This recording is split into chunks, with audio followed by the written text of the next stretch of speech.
Sports agent Rich Paul has doubled down on his controversial remarks regarding Los Angeles Lakers guard Austin Reeves and potential trade scenarios. The high-profile agent, who represents LeBron James and other NBA stars, sparked widespread discussion after suggesting a hypothetical deal that would send Reeves to the Memphis Grizzlies in exchange for forward Jaren Jackson Jr. The comments made on his podcast Game Over created an immediate stir throughout the basketball community and prompted a direct response from Reeves' own agent, Reggie Berry. Leave your like and subscribe to the channel so you don't miss any updates. Paul's original statement suggested there exists a scenario where the Lakers could simultaneously benefit their team while advancing Reeves' career trajectory. He proposed that Reeves could become the primary playmaker for Memphis, a role that would potentially maximize his offensive capabilities and financial future. The agent went as far as indicating that the Grizzlies would likely offer Reeves a substantial contract extension, raising questions about whether Los Angeles plans to invest long-term in the 26-year-old guard. Following the initial controversy, Berry confronted Paul about the public speculation regarding his client's future.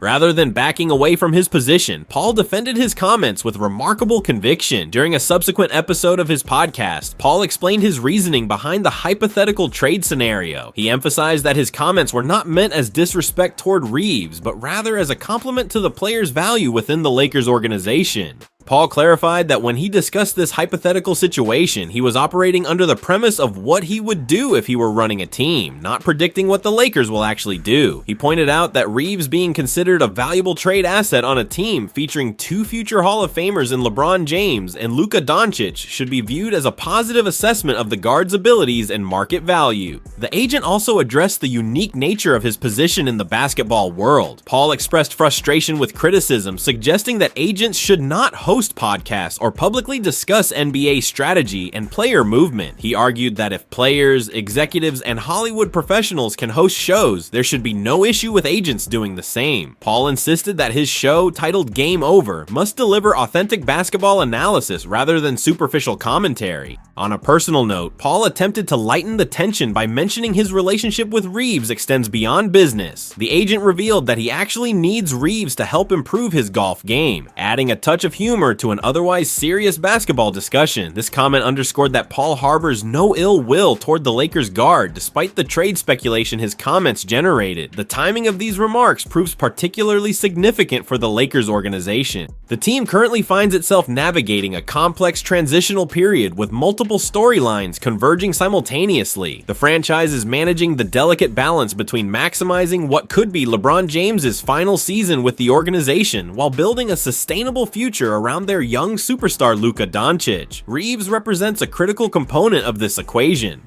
The undrafted guard has developed into a reliable contributor for Los Angeles, providing steady production and versatility on both ends of the floor. His affordable contract makes him an attractive trade chip, but his on-court contributions and chemistry with the team's core players also make him valuable to keep. This duality creates the exact kind of difficult decision that championship contending teams must navigate as trade deadlines approach. Head coach J.J. Redick has relied heavily on Reeves throughout the current season, particularly during stretches when injuries have depleted the roster. The guard's ability to handle the ball, create for teammates, and knock down perimeter shots has proven invaluable to the Lakers' offensive system. Losing such a versatile player would create a significant void that Los Angeles would need to address through the trade itself or subsequent roster move. Paul's willingness to maintain his position despite the backlash demonstrates his confidence in his basketball analysis and his commitment to honest dialogue about the NBA landscape. Whether his hypothetical scenario comes to fruition remains to be seen, but the conversation has certainly highlighted the complex decisions facing the Lakers front office as they chart their course for both the immediate and long-term future. The basketball world will be watching closely to see how this situation develops as the February trade deadline approaches.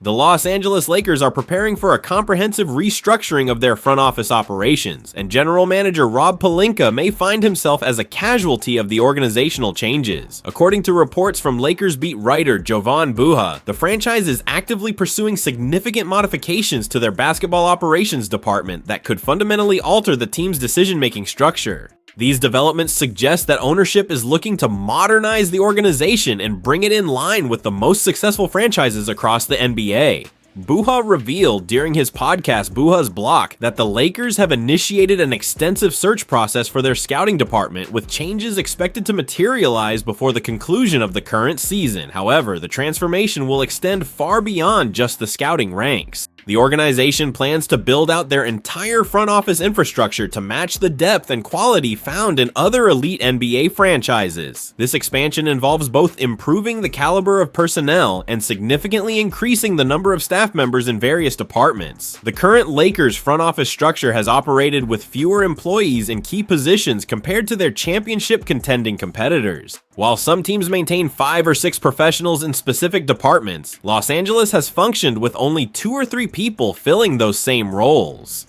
This disparity has put the Lakers at a potential disadvantage when it comes to player evaluation, opponent scouting, and long-term strategic planning. The planned expansion aims to increase staffing levels by 30 to 40% in critical areas. Pelinka has served as the Lakers general manager for nearly a decade, building significant equity within the organization during that tenure. His most notable accomplishment came in constructing the championship roster that captured the title during the unusual bubble season of 2020. That success, combined with his previous relationship as Kobe Bryant's agent, has earned him considerable goodwill among Lakers fans and within the organization itself. However, the landscape has shifted dramatically since that championship run. The franchise now faces the most delicate superstar transition in NBA history, managing the handoff from LeBron James to Luka Doncic. This unprecedented situation requires careful roster construction, salary cap management, and strategic planning that balances competing timelines. The results following this transition have fallen short of expectations, placing additional scrutiny on Pelinka's recent decision-making.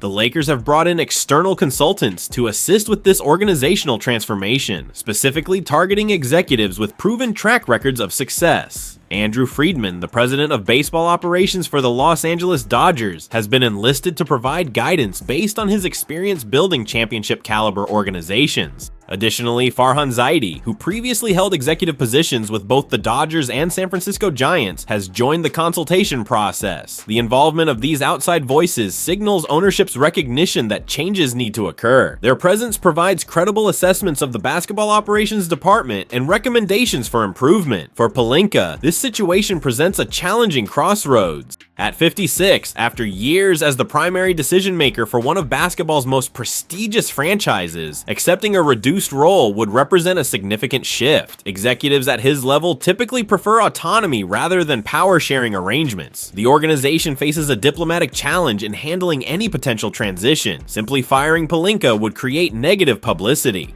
More likely, any departure would be framed as stepping down to pursue other opportunities, allowing all parties to maintain dignity. The timing of these discussions coincides with multiple sources of pressure on the Lakers organization. The team's performance since acquiring Doncic has not met the lofty expectations that accompanied such a franchise-altering move. Additionally, the franchise must make critical decisions about roster construction with the trade deadline rapidly approaching. These factors combine to create an environment where organizational changes feel both inevitable and imminent. Lakers fans and NBA observers will be monitoring this situation closely as it develops. While Pelinka has earned respect for his previous accomplishments, the league's competitive landscape demands constant evolution and adaptation. Whether he remains with the organization in a modified capacity or chooses to pursue opportunities elsewhere, the Lakers front office will look dramatically different in the coming months as ownership pursues their vision of a championship-caliber basketball operations department that can compete with the best franchises in professional basketball.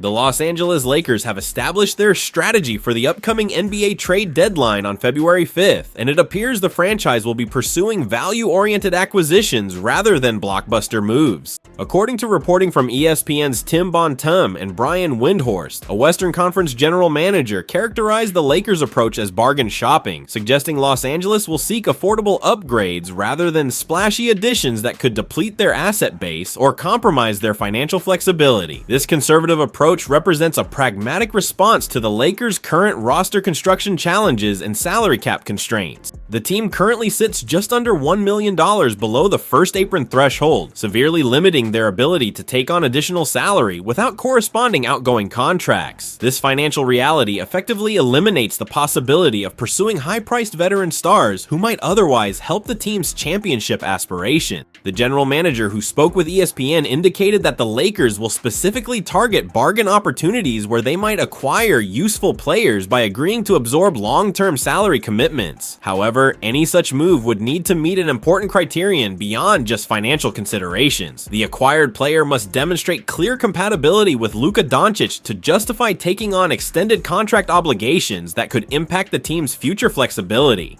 Los Angeles does possess tradable contracts that could facilitate deals. Rui Hachimura, Gabe Vincent, and Maxi Kleber all have expiring contracts this season, combining to earn approximately $40 million.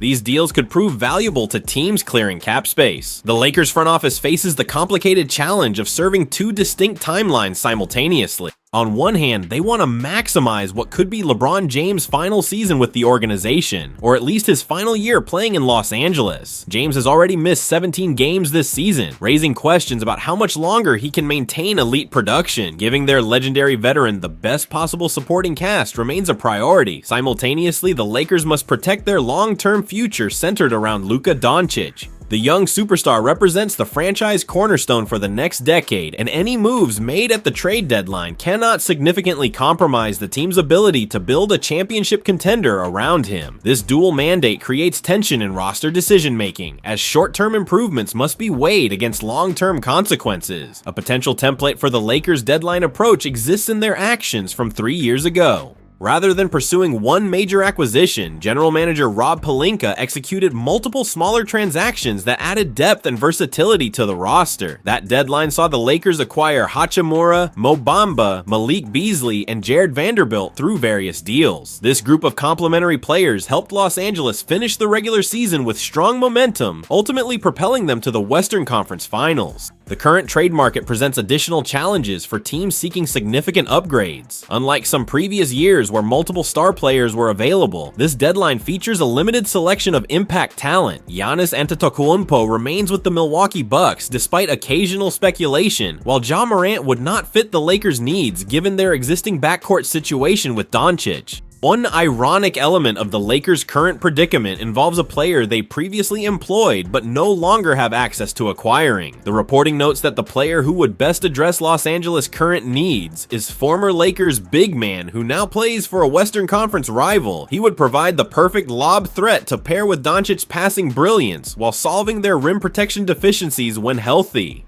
However, the Lakers' financial constraints make pursuing such a reunion virtually impossible. Their proximity to the first apron means they cannot take on significant salary without sending equivalent money. Constructing a workable trade package presents an insurmountable challenge. Instead, Los Angeles appears likely to maintain their current roster construction through the deadline, perhaps making only minor adjustments around the margins. The team has compiled a 24-win and 15-loss record despite significant injury challenges. LeBron James has already sat out 17 contests, while Austin Reeves has appeared in just 2 games since mid-December. The fact that Los Angeles remains competitive despite these absences suggests the core roster possesses enough talent to contend. The Lakers' strategy reflects a realistic assessment of their situation. With limited financial flexibility, few available impact players on the trade market, and competing timeline considerations, pursuing bargain acquisitions makes more sense than forcing a major move that could backfire. Whether this approach proves successful will be determined over the coming weeks as the February deadline approaches and the team evaluates all available options to strengthen their championship hopes while preserving their long-term competitiveness in an increasingly challenging Western Conference landscape.